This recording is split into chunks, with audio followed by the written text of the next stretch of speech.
हाल ही में एक मैसेज बहुत ज्यादा वायरल हो रहा है सोशल मीडिया पर, और उसमें कहा जा रहा है कि जो आर्टिकल 30 है, अनुच्छेद 30 भारतीय संविधान का, वह संवैधानिक समानता की भावना को बहुत ज्यादा नुकसान पहुंचा रहा है। और उसमें कहा जा रहा है कि अनुच्छेद 30 अल्पसंख्यक वर्गों को अपने धर्म की शिक्षा देने का अधिकार देता है, साथ ही साथ उनके धर्म का प्रचार करने का भी अधिकार देता है। इस प्रकार की बात यहाँ पर कही जा रही है। ठीक है, तो सबसे पहले बात आती है कि यह अनुच्छेद 30 क्या है। देखिए, अनुच्छेद 30 को हम जाने उसके पहले जब हमारे भारत में संविधान का निर्माण हो रहा था, उस समय हमारे सामने बहुत सारी चुनौतियां थी। देखिए, हमारे यहाँ पर बहुत सारे अल्पसंख्यक वर्ग के लोग भी रहा करते थे, मतलब जिनकी संख्या बहुत कम हुआ करती थी, तो उनके लिए कुछ स्पेशल प्रावधान करने की यहाँ पर बात कही जा रही थी। तब उस समय क्या किया जाता है कि भारत के संविधान के अनुच्छेद 30 में इन अल्पसंख्यकों के लिए कुछ स्पेशल प्रावधान यहाँ पर कर दिए जाते हैं। देखिए, हमारे भारत का जो संविधान है वह हमें कुछ मौलिक अधिकार प्रदान करता है। मौलिक अधिकार क्या होते हैं, इन्हें मौलिक क्यों कहा जाता है, सबसे पहली बात आती है। तो देखिए, जो मौलिक अधिकार है वह मौलिक इसलिए है क्योंकि अगर मौलिक अधिकारों का उल्लंघन होता है तो सीधे सीधे यहाँ पर सुप्रीम कोर्ट में जाया जा सकता है। ठीक है, अब हमारे भारत का जो संविधान है वो हमें 6 प्रकार के मौलिक अधिकार प्रदान करता है। अगर हम उन 6 प्रकार के मौलिक अधिकारों की बात करें तो सबसे पहले आता है समानता का अधिकार, फिर आता है स्वतंत्रता का अधिकार, इसके बाद आता है शोषण के विरुद्ध अधिकार, धार्मिक स्वतंत्रता का अधिकार, शिक्षा व संस्कृति का अधिकार, और आता है यहाँ पर संवैधानिक उपचारों का अधिकार। तो इस प्रकार से मौलिक अधिकारों की चर्चा की गई है यहाँ पर भारत के संविधान में, और इनके खिलाफ हम सीधे सीधे कहा जा सकते हैं, अगर इनका उल्लंघन होता है तो सुप्रीम कोर्ट में जाया जा सकता है। अब बात आ रही है यहाँ पर इस संविधान का अनुच्छेद 30 क्या कह रहा है, आर्टिकल 30। तो आर्टिकल 30 की यदि हम बात करें तो आर्टिकल 30 का जो शीर्षक है वह शीर्षक क्या कहता है कि शिक्षण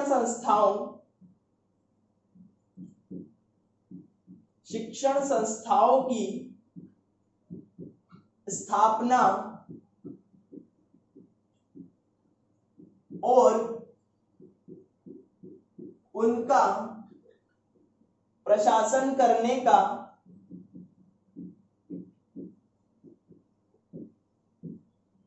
अल्पसंख्यकों का अधिकार।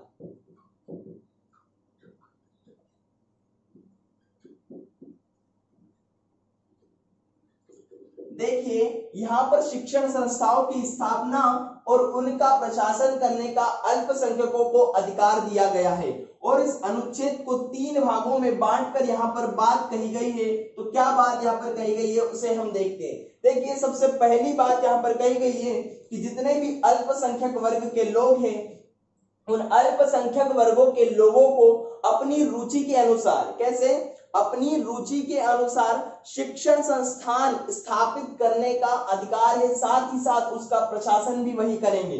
तो अपनी रुचि के अनुसार शिक्षण संस्थान यहाँ पर स्थापित करने का अधिकार है, और उनका प्रशासन करने का अधिकार भी इन अल्पसंख्यक वर्गों को यहाँ पर भारतीय संविधान के मूल अधिकार के अंतर्गत दिया गया है। और दूसरी बात यहाँ पर कही गई है कि अगर किसी भी अल्पसंख्यक वर्ग के जो शिक्षण संस्थान है, उन शिक्षण संस्थानों की अगर किसी संपत्ति का यहाँ पर अर्जन करना पड़ता है राज्य को, तो राज्य उसकी क्षतिपूर्ति यहाँ पर करेगी। क्या करेगी, उसकी क्षतिपूर्ति करेगी। अगर किसी शिक्षण संस्थान की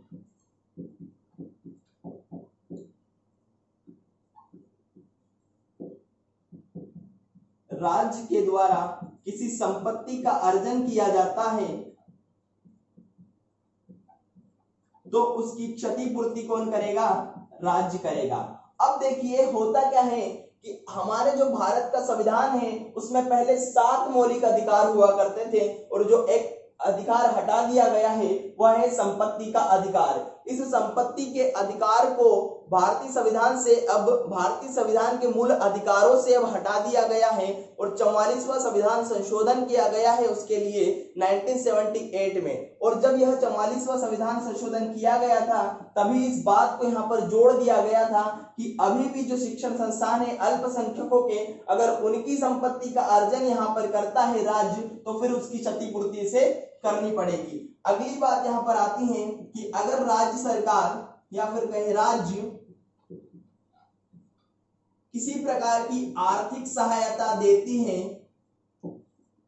शिक्षण संस्थानों के लिए, अगर किसी प्रकार की आर्थिक सहायता देती है तो फिर यह देखकर उनमें विभेद नहीं करेगी कि यह अल्पसंख्यकों का है। मतलब अल्पसंख्यकों के शिक्षण संस्थानों के प्रबंधन के लिए आर्थिक सहायता देने में राज्य सरकार किसी भी प्रकार का यहाँ पर विभेद नहीं कर सकती।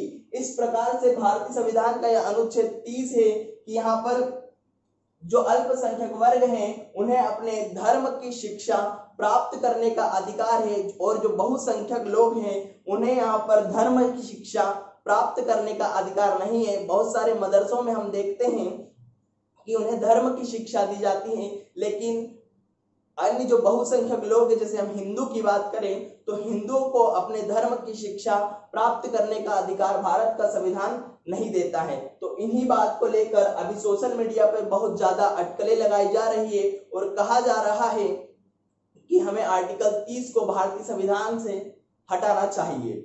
अब देखिए, सबसे पहले बात आती है कि अल्पसंख्यक कौन होंगे। अगर क्या इसकी परिभाषा भारत के संविधान में दी गई है क्या? तो जी नहीं, बिल्कुल नहीं। भारतीय संविधान में अल्पसंख्यकों की कोई परिभाषा नहीं दी गई है। तो फिर कैसे निर्धारित किया जाता है इन अल्पसंख्यकों को? अल्पसंख्यकों की परिभाषा देते हुए सुप्रीम कोर्ट ने कहा है कि जो जिनकी संख्या 50% से कम होगी वह अल्पसंख्यकों के अंतर्गत आएंगे। अब देखिए, बात यह आ जाती है कि बहुत सारे ऐसे राज्य हैं वहां पर भी आज हिंदू भी अल्पसंख्यक के रूप में है। तो अगर हम बात करें ऐसे कौन से राज्य हैं जहां हिंदू भी अल्पसंख्यक के रूप में है, तो अगर हम नॉर्थ ईस्ट की बात करें तो नॉर्थ ईस्ट में कम से कम 5 ऐसे राज्य हैं जहां पर अभी हिंदू भी अल्पसंख्यक के रूप में है। अगर हम बात करते हैं मेघालय की, अरुणाचल प्रदेश की,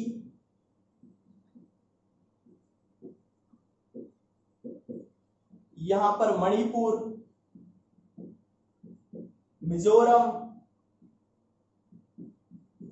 नागालैंड,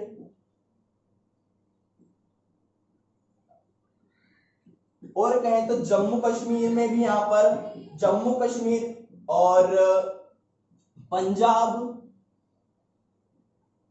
और लक्षद्वीप में भी यहां पर हिंदू अल्पसंख्यक के रूप में है। ठीक है, तो इस प्रकार से हमने देखा कि कुछ राज्यों में हिंदू भी अल्पसंख्यक के रूप में हैं, तो फिर उन्हें क्यों अल्पसंख्यक के क्षेत्र में नहीं, अल्पसंख्यकों के दायरे में नहीं रखा जाता है? तो सुप्रीम कोर्ट ने जो 50% वाला निर्णय दिया था उसमें पूरे देश के अल्पसंख्यकों की बात कही थी। अभी इन मुद्दों को लेकर सुप्रीम कोर्ट में केस चल रहा है। जब भी इसका निर्णय होगा तब यह हमें पता चल पाएगा कि क्या अलग अलग राज्यों में भी अल्पसंख्यक का दर्जा यहाँ पर दिया जा सकता है। अभी वर्तमान में देश में है, पूरे देश में, और अब हम देखेंगे कि क्या भारत में सरकार द्वारा इस अनुच्छेद 30 को हटाया जा सकता है, हटाया जाएगा या नहीं। अगर हमारे मन में इस प्रकार का प्रश्न आता है कि यह मौलिक अधिकार है, इसे नहीं हटा सकते, तो जी ऐसा नहीं है।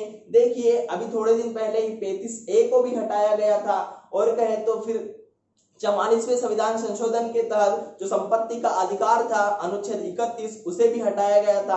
तो अगर भारत की सरकार इसे हटाएगी तो वह हटा सकती है। ठीक है, धन्यवाद।